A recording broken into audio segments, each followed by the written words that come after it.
again, YouTube! Welcome to another Scribblenauts Unlimited Object Editor Commentary. This is where I create your favorite characters in the Scribblenauts Unlimited Object Editor on the Wii U and PC versions of this game. I am Dr. Kendo. Let's get into this. Of course, I just create whatever is most popular and most requested by you guys in the comments section on these videos, just the Scribble creation videos. We got a HAZMAT worker as the source object for today, and we're going to be actually creating Popple and Fawful. Two characters, of course, from the Mario and Luigi Superstar Saga, plus Bowser's minions, kind of the, I guess, based off of the enhanced remake or whatever. We're just kind of creating general artwork of these characters in Scribblenauts here, so notice that we did take off, of course, the arms, the legs, the head of that HAZMAT worker, all of that, so it just left the torso right there, and the letter I is all these three stripes up and down for Popple right here, because that's who we're going to create first, is Popple, and we got a hemisphere down there for the pants. It's like his pants kind of go out even further than the torso lines and whatnot, so just make the hemisphere a little bit bigger than the torso is, right there. Alien, of course, the back arm of the alien. Maxwell, we typed in Maxwell and grabbed the arm of Maxwell, and of course this will just be for the front arm of Maxwell, whereas the back leg of the aliens was to kind of avoid having a black dot. Well, the back arm of Maxwell would have made this kind of wristband. We don't want that on our design right here. A beauty, of course, the female beauty right there you probably saw. We took her back arm, and that'll be for the start of some of the gloves, the glove design, I guess, for Popple right here. Minus sign up and down that Maxwell arm will get us the stripes right there for the arm. Another Maxwell arm we can copy and just copy that beauty arm right there, as well as the body of a rabbit. So that makes the gloves and his Popple fists. So we are going to create these objects, well, at least the Popple object we're going to create as two separate objects, meaning a head and a body separated. That's a way to get past the stamp space limitations in this game, but of course here we are at the properties editor right now where you can edit health and other things about your character. So in this part of these videos I like to read background information and fun facts about whatever we create. Let's talk about Popple, who of course dreams of becoming a super thief, being rich beyond belief, as he takes on Mario and Luigi in Mario and Luigi Superstar Saga. And of course you guys voted Popple and Fawful to be created this week in honor of the plus Bowser's Minions enhanced remake of the 2003 Game Boy Advance version. Popple has 100 HP in the first battle, and his HP increases in subsequent battles after that, so you can set his HP to whatever you'd like here in Scribblenauts, although it should be noted, I often don't do the exact HP of a character as we transfer them over into Scribblenauts, because HP and damage are all relative. In the universe of Scribblenauts Unlimited, 5 damage might be incredibly small compared to another game's universe, or it could be massive, I guess. It's variable. But anyway, we'll also be creating Fawful, which I think I mentioned, so we'll just read real quickly about Fawful right now too, and note that he's an eccentric secondary antagonist of Superstar Saga. He's a mechanical genius, but with uncontrollable anger, and apparently his name comes from the words guffaw, like, you know, powerful laughter, and awful. In an attempt to stay family-friendly here, I'll just say, the name Fawful makes me think of the word awful, but adding a very colorful curse word, we'll say, in front of that,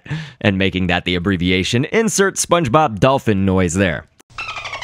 So we got a head as the source object right now with a golden egg. Gonna be going over that. The golden egg gonna be the main shape, or I guess the bulk kind of the head right here in the middle. But we just covered up all of that original head source object with the golden egg. So a bilby is this little animal right here. We can take the torso of the bilby to be the lips there on Popple. He's got a giant mouth, giant lips, and all of that stuff. So we got Dot coming up next, and the dot is gonna be for both of his eyes. So just copy it twice, paint it that color right there. That looks pretty good. And so now we'll go with a beauty. Again, we're gonna take the back arm of this beauty. There's an equivalent stamp to this in Scribblenauts Unlimited. It's not in Scribblenauts Unmasked, but if you do go to the 29-page library of objects and shapes, that's kind of a component of just Scribblenauts Unlimited, whereas Unmasked has the DC villains and heroes libraries and all of that, as well as libraries of general shapes in that game as well for heroes and stuff. But I try to make these accessible to both games, regardless of which one you're playing. Cobia, the fin on the side there, kind of near the cobia's head, that fish, that was basically for the teeth that are going to be showing here for Fawful, and we got a squid upper tentacle piece as well as this jellyfish upper tentacle piece. These are just lines. Basically, they look like little black lines, literally, and they'll be good for making the teeth, but right now we just sort of have them as the horizontal line in the mouth that can separate the top layer of teeth from the bottom.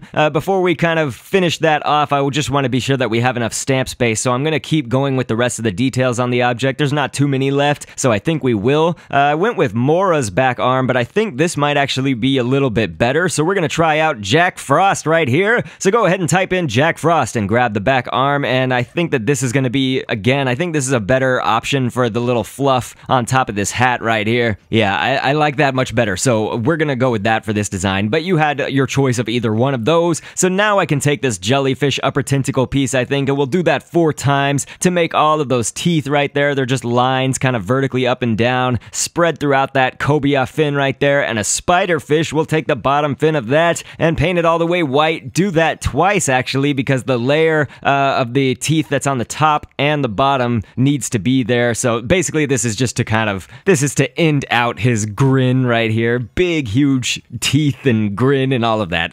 So we got an eyebrow coming up next, and that can actually be for a little divot right here, just next to the teeth and stuff. It's kind of showing the line between his cheek and his mouth right there. So that's excellent. So we got Popple head is what we'll name it. Whenever you do create a head and a body separately in Scribblenauts Unlimited, just be sure that you've scripted your head here in the properties editor under the equipment tab right there. You can see I checked off that circle down at the bottom. It says can be worn on the face like glasses. It's the second one from the bottom, so it's not the very bottom circle to be filled in. But you notice, of course, when we put the head into the hands of our body object, it's almost where we want it to be, but it actually works how it should. You know, if you didn't do that scripting, the body object would be holding that head in its hands, in its arms. So obviously you want it to be up there where the head is supposed to be. So notice that I did edit the body object right here for Popple. We're gonna move that head grid right there. You see a big blank area for where his head is supposed to be. Well, we move that kind of just up and down, left, right, wherever you need it to go. So for this creation specifically, it looked like Popple was sort of shrugging too much. You know, it looked like his head was way too low. So we just moved the head up a little bit more. I put down this hostile plumber thinking, you know, hey, we're gonna nod to Mario and Luigi a little bit here in Scribblenauts. I have made them before in a very, very old episode. It seems like they're just about time for a remake probably at this point. But anyway, we just had to make that plumber brave, but Popple certainly did destroy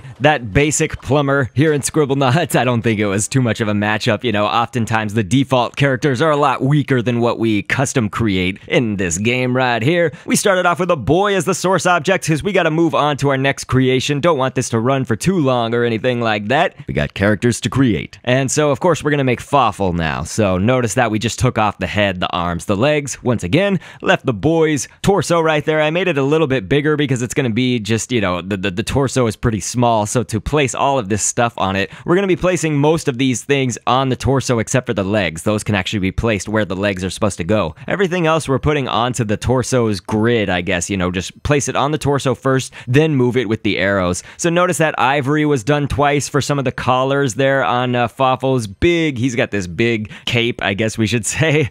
And actually for some kind of shading and coloring and whatnot, I did a phantom's body over on the left side, and that was just because if we just used this base thing, which was an emu, I used the emu's body to kind of make up the main body shape of Fawful right here. If we just did that, it would look really strange over to our left side if you kind of point to your left over there without that phantom body and stuff. So I just wanted it to be like some shading there on the back of Fawful. You'll see maybe in the comparison image at the end where that was all inspired from. We used the letter I as the legs. If I didn't say that, chicken finger is going to be for the little feet down there, as well as the green on those feet, those shoes. And a seed we actually did for the back of the cape, kind of the inner layer, that's dark bluish gray right there, and another ivory on that other side again for those points on his cape. An alien's body, the torso of the alien, we can use as the head shape, the little bean head right there for Fawful. And we got sweet roll, of course, for the eyes twice, and twiddle is what we just typed in here for the hair. There's like a little speck of hair going down the middle of his head. A needle, I actually used that behind those sweet rolls, behind everything. We layered it pretty far back, but not behind the alien body head right there. That needle was painted all the way black so that it could be the line on the glasses right here. And Dartfish was kind of what we ended off with. I put a little color pattern so it looked like he would have teeth in there. Of course, we have amber and Dartfish fins as well. The Dartfish is not only using the dorsal fin for that smile, those teeth, but also for the gold chain connector of his cape between those two ambers, the yellow parts. And so we did create the vacuum helmet. You know, it's just kind of a lot of different stamps that I've used before in this series, like Pool Girl, and an octopus upper tentacle piece for those red and yellow lines, hemispheres twice up there for that piranha plant-like mouth up at the top, bubble kind of as the main shape, ambers off to the side, and tear for the fire down there for the little jets for his vacuum helmet. We are going to make sure that that vacuum helmet can be worn, but notice that of course I'm setting a script for when this object is unequipped, it will then remove the adjective, because when it's equipped, it creates the adjective onto our trigger target of flying. So notice it says add an adjective when it's equipped for flying. When it's unequipped, remove that adjective. So make sure that it is trigger target, of course, not self. I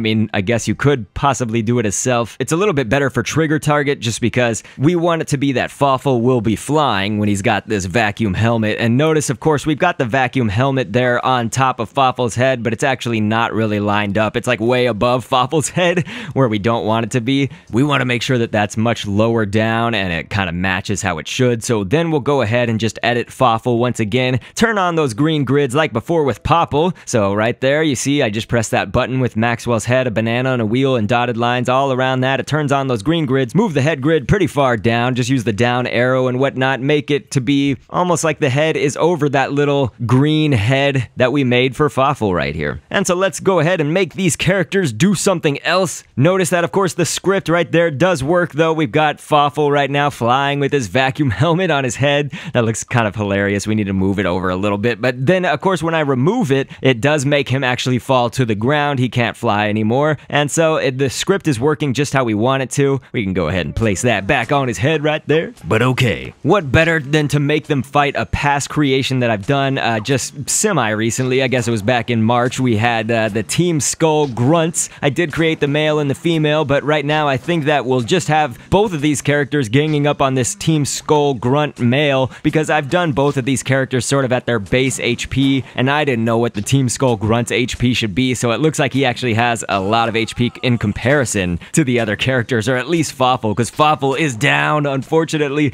Boom, Fawful's out. So let's see if Popple will come to the aid of this other superstar Saga character. And it looks like he is. Kaboom! It's almost down, man. The Team Skull Grunts gets just like a few more hits away. Popple actually down to his second heart. Almost out of that as well, but there it goes. The Team Skull Grunt is down! They done did it. So yes, my wife and I are going to be having the baby. For those who don't know, yes, I'm going to be having a little baby boy. My first child ever. It's going to be my son. Baby Kendo is due October 9th. And presuming this still uploads on Sunday, that means it's going to be October 8th when you're seeing this. I'm recording a little bit before. So maybe tomorrow I'm going to have a baby with me. I really don't know. The baby could be late or he could be right on time. We will see. But just remember, if that's the case, next episode may not be whatever's most popular, most requested. I'm going to try to keep it up as much as I can, but these first few weeks with the baby are going to be probably chaotic. I don't think I'm going to be,